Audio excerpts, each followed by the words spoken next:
Jagtial MLA Sanjay Kumar MLC Jeevan Reddy మధ్య gap ఇంకా continue అవుతోందా? ఇద్దరిని కలపడం అధిష్టానానికి తలనొప్పిగా మారిందా? అభివృద్ధి విషయంలో అటు ఎమ్మెల్యే ఇటు ఎమ్మెల్సీ పోటాపోటీగా ప్రకటనలు ఇచ్చుకోవడంలోని ఆంతర్యమేంటి? ఇద్దరు నేతల అనుచరుల మధ్య సోషల్ మీడియాలో వార్ పీక్స్ చేరిందా? Let's watch the story.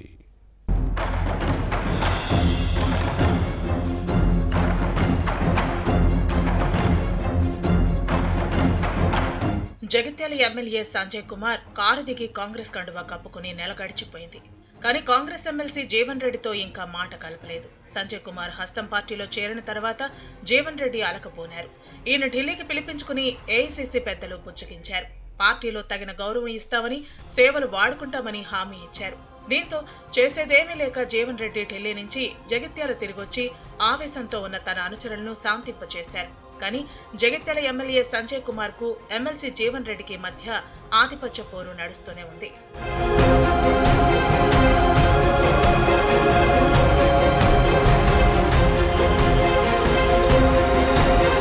Jagtial అభివృద్ధి విషయంలో ఇద్దరు పోటాపోటీగా వినతి పత్రాలు ఇవ్వడం వంటి పరిణామాలు ఇటు కేడర్తో పాటు అటు అధికార యంత్రాంగాన్ని కన్ఫ్యూజన్ కు గురి చేస్తోంది.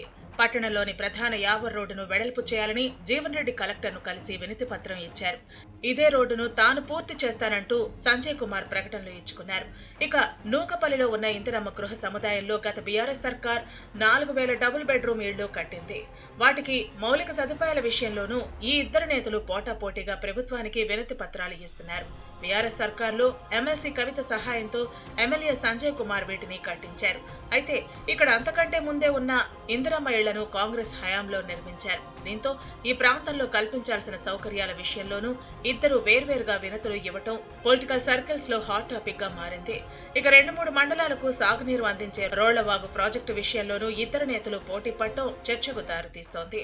అభివృద్ధి విషయంలో ఎవరి దారి వారిదే అన్నట్లు వ్యవహరించడంతో చివరికి పరిస్థితి ఇంకా ఎక్కడి వరకు వెళుతుందో అని క్యాడర్లో చర్చ జరుగుతోంది.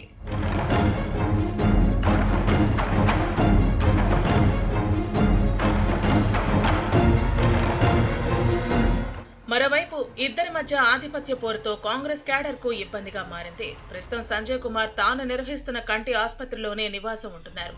దానికి కూతవేటు దూరంలోనే ఎమ్మెల్సీ జీవన్ రెడ్డి ఇల్లు ఉంది. ఇద్దరు అనుకుంటే 1 నిమిషంలో కలవచ్చు. కానీ ఒకరిని కలవటం మరొకరికి ఇష్టం లేదట. ఇక క్యాడర్ కూడా జగిత్యాలలో హద్దులు మీరుతోంది.